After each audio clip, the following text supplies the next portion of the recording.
Hi friends, Seenu மாயா சீரியலில் ஒரு அட்டகாசமான ப்ரொமோ வந்திருக்கு. அதை பற்றி தான் அந்த வீடியோவில் பார்க்க போகிறோம். அதுக்கு முன்னாடி நம்ம சேனலை சப்ஸ்கிரைப் பண்ணாதவங்க கீழே இருக்கிற சப்ஸ்கிரைப் பண்ணை கிளிக் பண்ணிவிட்டு பக்கத்தில் இருக்கிற பெல் பட்டனையும் கிளிக் பண்ணிடுங்க. சரி, வாங்க வீடியோக்குள்ளே போகலாம். இந்த ப்ரொமோ எப்படி ஸ்டார்ட் ஆகுதுன்னா, லோயர் சரி அவங்களுக்கு தேவையான சொத்தை பிரிச்சாச்சு. இனி இந்த வீட்டில் இருக்கிற எல்லாருமே கையெழுத்து போட்டால் நான் அடுத்த ப்ரொசஸை பண்ணுவேன் அப்படின்னு சொன்னதும், இந்த பக்கம் நம்ம ரகுராம்ல இருந்து ஜானகி பாட்டி வரைக்கும் செம அதிர்ச்சி ஆகுறாங்க.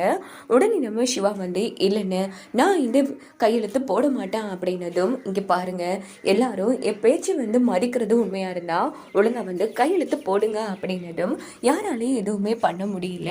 ஒவ்வொருத்தரா ரொம்ப ஃபீல் பண்ணி அழுதுட்டு நல்லபடியா கையெழுத்து போட்டு முடிச்சிடுறாங்க. இந்த பக்கம் மகாலிங்கம் நாம சாதிச்சிட்டோம் அப்படின்னு செம ஹாப்பியா இருந்துட்டு இருக்காங்க. இன்னொரு பக்கம் நம்ம புவனேஸ்வரி என்ன பண்றாங்கன்னா, என்னால தாங்கவே முடியலன்னு, எதுக்கும் நான் மகாலிங்கத்துக்கு ஃபோன் போடட்டுமா அப்படின்னதோ, அவசரப்படாதமா அங்க அவங்க கண்டுபிடிச்சிடுவாங்க அப்படின்னு நம்ம புவனேஸ்வரியோட அண்ணன் ஒரு பக்கம் சமாதானப்படுத்திட்டு இருக்காங்க. இந்த பக்கம் லோயர் சார் எல்லாரும் கையெழுத்து போட்டுட்டாங்க, இனி நீங்க மட்டும் கையெழுத்து போட்டா சரி அப்படின்னதும், ரகுராம் எழுந்திருச்சுன்னு ரொம்பவே இடிச்சு போய் நின்றுட்டு இருக்காங்க. இன்னொரு பக்கம் பார்த்தோம்னா நம்ம மாயா இருக்காங்க இல்லையா, அவங்க அவசரமா எங்க போயிருக்காங்கன்னா, ஸ்டார்ட்ல நம்ம ரகுராம் மாயாவை முறைப்படி தன்னோட சொந்த பொண்ணை தத்து எடுத்திருப்பாங்க. அதுக்குரிய டாக்குமெண்ட் எல்லாமே ரெடி பண்ணி வச்சிருப்பாங்க ஒருத்தங்க. அவங்களையும் கூட்டிட்டு நேரா அந்த டாக்குமெண்ட்டையும் எடுத்துட்டு மாயா என்ன பண்றாங்கன்னா, சிம்ம மாசா வீட்டுக்கு என்ட்ரி கொடுக்குறாங்க. இன்னொரு பக்கம் ரகுராம் சரியா கையெழுத்து போடலான்னு பெண்ணை குத்துறாங்க. நம்ம மாயா மாசா நிறுத்துங்க அப்படின்னதும் எல்லாரும் செம அதிர்ச்சி ஆகுறாங்க. நான் இந்த சொத்தை பிரிக்க விட மாட்டேன் அப்படின்னதும் ஒருத்தர் ஒன்றும் புரியாம பார்த்துட்டு இருக்காங்க. இந்த பக்கம் பத்மா, ஃபர்ஸ்ட் நீ யாருடி, இந்த குடும்பத்துக்கும் உனக்கும் என்னடி சம்மந்தம், சொத்தை பிரிக்க விட மாட்டேன்னு சொல்றதுக்கு உனக்கு என்னடி உரிமை இருக்கு அப்படின்னு நம்ம பத்மா கேட்குறாங்க. அதானேக்கா, நல்லா கேளுங்க, இங்க பாரு, இன்னைக்கு இந்த அளவுக்கு இந்த குடும்பம் வந்திருக்குன்னா அதுக்கு முழுக்க காரணம் நீ தாண்டி.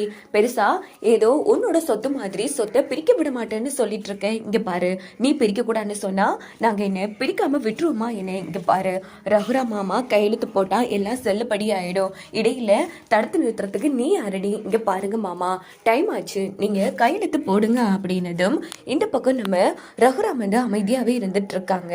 இந்த பக்கம் நம்ம மாயா இங்க பாருங்க, எனக்கு என்ன உரிமை இருக்குன்னு கேட்டீங்கல்ல, எனக்கு எல்லா உரிமையும் இருக்கு. நான் இந்த சொத்து பேப்பர்ல கையெழுத்து போட்டாதான் உங்க எல்லாருக்கும் சேரும், அதுவும் செல்லுபடி ஆகும் அப்படின்னதும், என்ன இவ முட்டாள்தனமா பேசிட்டு இருக்கா அப்படின்னு பத்மா சொல்றாங்க. இந்த பக்கம் ரகுராம் இங்க பாருங்க, நீங்க கொடுங்கன்னா கையெழுத்து போடுறான் அப்படின்னதும், உடனே நம்ம மாயா பெரியப்பா ஒரு நிமிஷம் இருங்க, ஆமா இந்த வீட்டு வாரிசுங்க எல்லாருமே கையெழுத்து போட்டா தானே இந்த சொத்து செல்லுபடியாகும். அதுல ஒரு வாரிசு கூட குறைஞ்சாலும் சொத்து பிரிக்கிறது செல்லுபடி ஆகாதுல்ல அப்படின்னதும், ஆமாமா அப்படின்னு லோயர் சொல்றாங்க. உடனே நம்ம மாயா அப்படி பார்த்தா இந்த குடும்பத்தோட வாரிசுனா அதுவும் ரகுராம் பெரியப்பாவோட மூத்த வாரிசு அப்படின்னதும் எல்லாரும் செம அதிர்ச்சி ஆறாங்க. இங்க பாரு அண்ணன், நீ எப்பவோ பொண்ணு இல்லைன்னு தலை முழுகிட்டாருடி, இப்போ புதுசா பொண்ணு அதுன்னு உரிமை கொண்டாடிட்டு இருக்க.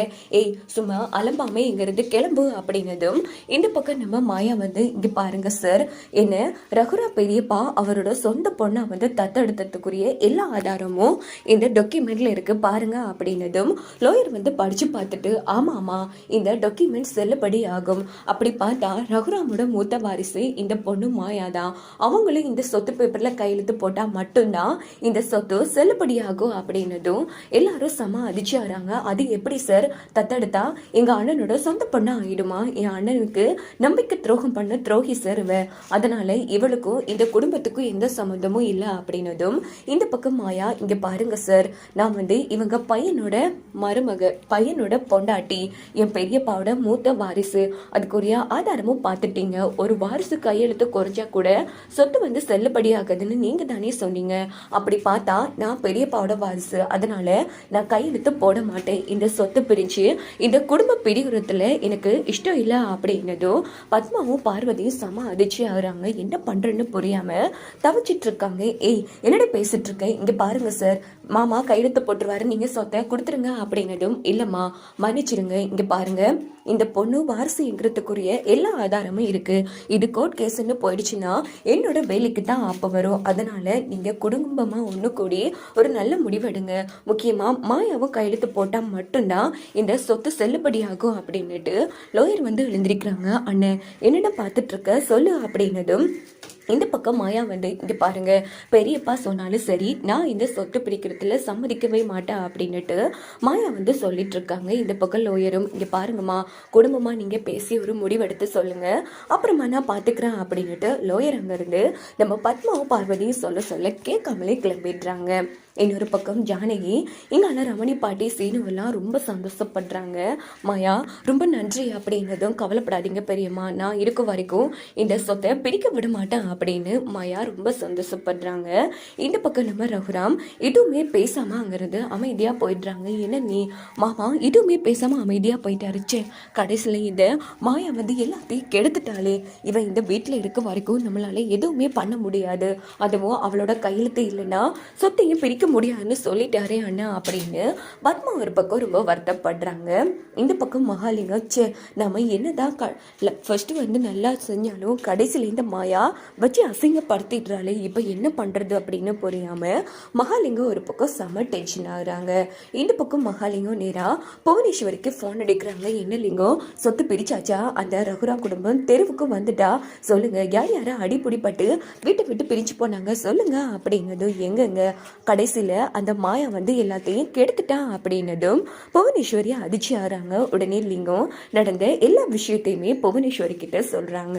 இது கேட்ட புவனேஸ்வரி செம அதிர்ச்சி ஆறாங்க. சி என்ன இப்படி ஆயிடுச்சு, இதை சொல்ல உங்களுக்கு வெக்கமா இல்லை, நீங்களும் அங்கதானே இருந்தீங்களே பார்த்துக்கிட்டு இது பண்ண வேண்டியதானே அப்படின்னதும், இல்லைங்க அவன் நல்ல ஸ்ட்ராங்கான ஆதாரத்தை கொண்டு காமிச்சிட்டா, ரகுராம் வந்து மாயாவை தன்னோட சொந்த பொண்ணா தத்தெடுத்திருக்காரு, அப்படி பார்த்தா அவளும் அந்த வீட்டோட வாரிசு, அவளும் கையெழுத்து போட்டா மட்டும்தான் அந்த சொத்தை செல்லுபடியாகும் அப்படின்னதும் புவனேஸ்வரி வந்து செம டென்ஷன்ல கத்திட்டு